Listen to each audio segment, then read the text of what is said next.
Watch me. And we will make America great again. I promise you, our best days are yet to come. The Road to the White House with Brian Wilson. Presented by Smith Gun Co. in Lawrenceburg. 806 Nashville's Morning News on Super Talk 99.7 WTN. You're far. Brian Wilson from The Drive in the afternoon. Morning, Brian. How are you? Good morning to you, Dan. It's a beautiful Monday morning here in Middle Tennessee. In bucolic Watertown. Yeah, the sun is shining. The dogs are by the pool. It's already a nice day. All right, very good. Well, not so nice for Nikki Haley. She, of course, not doing well going into Super Tuesday tomorrow. I've got a question.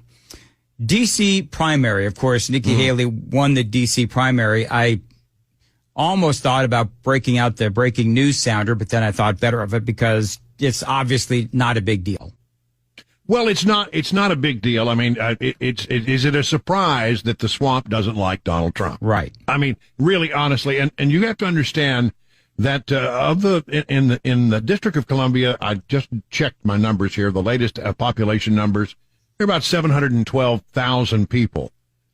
2,000 Republicans voted, and they say that there are as many as 23,000 Republicans that are registered in the District of Columbia, which, is only, if all 23,000 were to vote, it's only 5% of the District of Columbia, when you think about it that way. So, these are moderate, very moderate Republicans, many of them who work in government, and they are the swamp. They are Republicans who work in the swamp, so not surprising. But if everybody focuses on Haley, oh, she won D.C., woohoo! All right, but Trump, we're not thinking about this. He won the caucuses in Missouri, Michigan, and Idaho over the weekend. Yep. Nobody's talking about that. The D.C. thing, not big. It is not surprising, and so she gets one in her column, but when you look at the delegates who have been committed already, it's 244 for Trump and 43 for Haley. So not that big a deal, and she didn't pick up much, but she did pick up D.C. So I want to play for you over the weekend. Nikki Haley did say this to Kirsten Welker. You did sign a pledge, an RNC pledge, to support the eventual nominee. Do you still feel bound by that pledge? I have always said that I have serious concerns about Donald Trump. I have even more concerns about Joe Biden. So is that a no? Are you bound by the RNC pledge? The RNC pledge, at the time of the debate, we had to take it to where would you support the nominee? And you had to, in order to get on that debate stage, you said yes. The RNC is now not the same RNC. Now it's So you're no Trump's longer bound daughter-in-law. by that pledge? No, I think I'll make what decision I want to make, but that's not something I'm thinking about. And I think that while y'all think about that, I'm looking at the fact that we had thousands of people in Virginia. We're headed to North Carolina. We're going to continue to go to Vermont and Maine and all these states to go and show people that there is a path forward. So, yeah, but there isn't a path. There's no path forward. There's literally As a Republican, no path there's forward. no path forward. No, there's really not. And so the question is, what does she do after Super Tuesday? So a couple things. Number one is I don't think that anybody is really looking to see if Nikki Haley is going to endorse Donald Trump, but she did say that she would. Yep, I know. So it's a real problem for her. And, she went out of her way, I think, on Friday and again maybe on Sunday to say, I'm not interested in running in the No Labels Party. So she said, the reason she puts up forward is that, well, I'd have to run with a Democrat as my vice presidential running mate. And I'm just not interested in doing that. I'm a Republican. But it doesn't say that she won't. She never has said that she won't run as an independent. And she said she has said, well, I haven't put any thought into that. She's put some thought into that. Of course she has. And because there, as an independent, there is a potential pathway there, but no pathway if she runs for the Republican nomination. So, a lot of talk about Nikki Haley. Can I just throw a couple of things in there? Yeah. Number one, today, the Supreme Court let it be known I guess last night, that they're going to issue one opinion today. Mm-hmm. And that could well be the decision about the Donald Trump 14th Amendment challenge that Colorado and Maine have put up. Yep. And so that well could come down today. But when I look at the numbers that have trickled in over the weekend, there is a lot of really, really, really good news for Donald Trump in all of this. Let me just run through if you don't mind. Sure. General election, Fox has Trump winning by 2. In a 5-way by 3. Wall Street Journal, Trump winning by 2. In the 5-way, winning by 5. Again, this is general election. CBS has Trump winning by 4. The New York Times has Trump winning by 4 if the election were held today. So that's all really, really good news. But there are also in the internals of these polls some really bad news for Joe Biden. Okay. His disapproval rating now 47%. And 10% of supporters say, who are Democrats who were in this poll, said they will now support Trump. 10%. Yep. Now that his support continues to erode. 78% said that they see the border as a major problem. 66% of Democrats polled in that poll say they think that it is a major problem. So, even a great number of Democrats are looking at the thing at the border and saying that this is really bad. And here's one little thing that's really bad news. When asked about how Biden has responded to the handling of the war between Israel and Hamas, only 31% of Democrats approve. 62% of Democrats disapprove. So that's another problem. He's got the border, he's got the economy, he's got the thing in Israel and Hamas, and Democrats are dissatisfied with that. So I think they are looking for a place to go, and 10% have already decided that Donald Trump is that place to go. And in the meantime, we wait to see what happens after Super Tuesday about the No Labels Party. They have their conference, their convention virtually on the 8th. And then is somebody else going to jump in? Would Nikki Haley then say, I can't run as a Republican. I don't recognize the Republican Party. I'm going to run as an independent. Not as the No Labels candidate, apparently, but as an independent. Will she do that? I don't know, but she has gone out of her way, and you pointed it out in that soundbite, to not say that she's going to endorse Trump. One of the things that Reuters also had some polling out over the weekend, 37%, Joe Biden's approval rating dropping down again to 37%. They also say that, and I thought this was interesting, they polled Democrats, and there's polling all over the place, but they polled Democrats and they said, what is your top issue? And they say that their top issue is extremism. Now, see, really about this, it all depends on how you ask the question and what you label as the things that they might want to consider. Right. That's how you get a poll result that you like, I guess. But go ahead. Well, it just doesn't make any sense to me, because when you look at what directly impacts voters, me, you, people in Watertown or Mount Juliet or wherever, it's the economy, it is illegal immigration, it is crime. Extremism is sort of like this vague, I don't know, this vague bad thing that's out there. But, in reality, we've got a lot of bad things that are going on in our nation right now that we can see and we're experiencing. And they bring up this term, extremism. Well, I don't even know. I think I know what they mean, which is, it's a bunch of, Republicans wanting to overturn, an election or overthrow the government. But I don't think anybody's worried about that. Well, the people who were worried about it were the people who put that poll in the field. Yeah.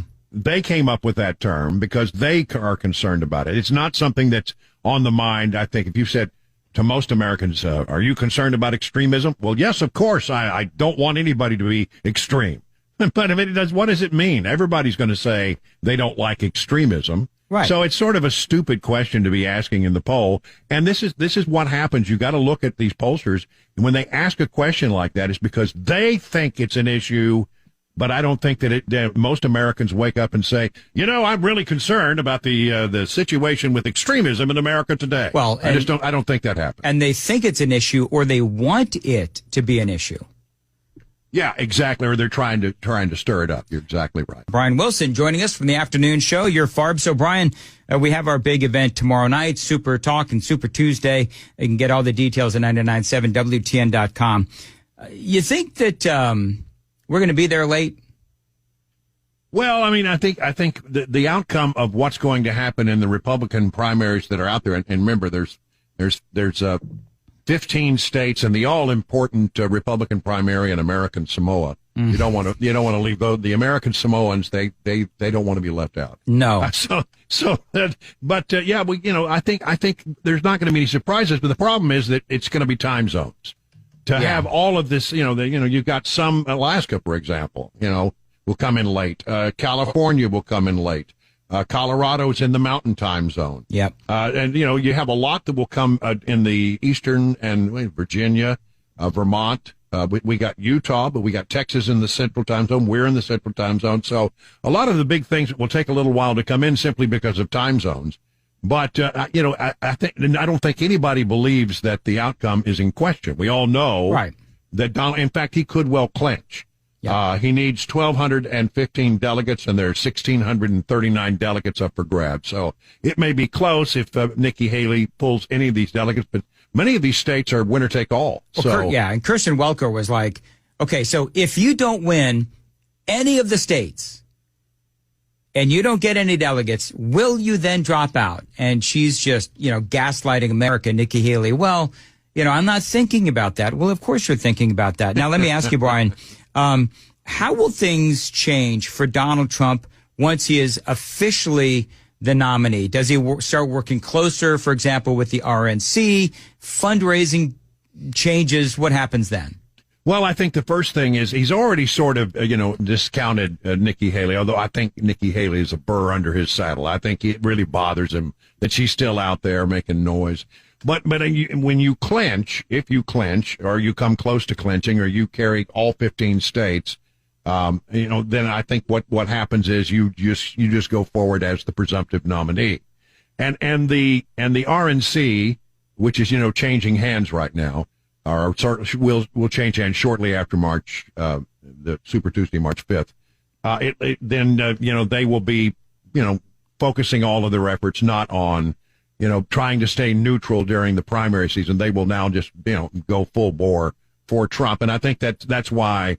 They're going to change, leadership at the RNC, and Lara Trump may well be one of the co-chairs of the RNC. Now, Brian, I don't know if you know this, but during our big event tomorrow night, I've got a big surprise for you. You do? Yeah, I'm going to bring you some My Patriot Supply pancakes because, from what I understand, on Friday you had something to say. I just said that. You know what? If you're lucky in life, you'll find somebody who looks at you the same way that Dan Mandis looks at pancakes. Little pancake porn. I am dying to know where that soundbite is, because that's funny as all get out. Yeah, well, the thing about it is that people who listen on the radio don't know anything about what we're talking about. But if you watch on Super Talk TV, you will be subjected to a commercial where Dan Mandis is making pancakes. And they were really good. Who Can't you tell by the look on my face? Yeah, I know. That's what I said. You got to find somebody who looks at you the way that Dan Mandis looks at a good pancake. And if you're not watching on Super Talk TV, I actually posted the video to my social media sites as well. No, there you go. And they last for 25 years, Brian, from My Patriot Supply. There you go. Well, yeah, I know. And again, pancakes. I think I'm going to go get me some now. Yes. I think we're done. Thank you, Brian. My pleasure, Dan. See you later. All right. Brian Wilson, everybody. Brother Dan Mandis making love to pancakes. I'm telling you, he's got a point, because when you see the video, the look in the eyes say everything. When he looks up at the camera. Usually I'm the one that makes things awkward, but now it's everybody else. But of course, y'all are talking about me, so it stands to reason. Anyway. Dan Mandis loves his pancakes. Yes, sir. People are laughing what we said earlier about it, because I talked myself into a corner. Yes. Where I said that's the first pancakes I've ever made.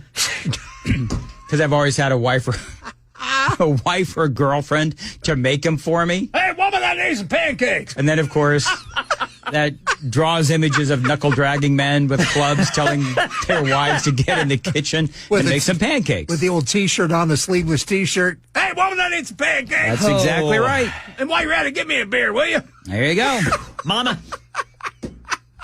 Was my face really that sort of, this is a good... Oh, yeah. Good sack of pancakes. That look you give to the camera, man, that says it all. We're going to be if you're on Super Talk TV, you'll be seeing it here in just mere moments. Yes, I'm late. So anyway, there you go. But you can also see it on my social media pages as well. Yeah.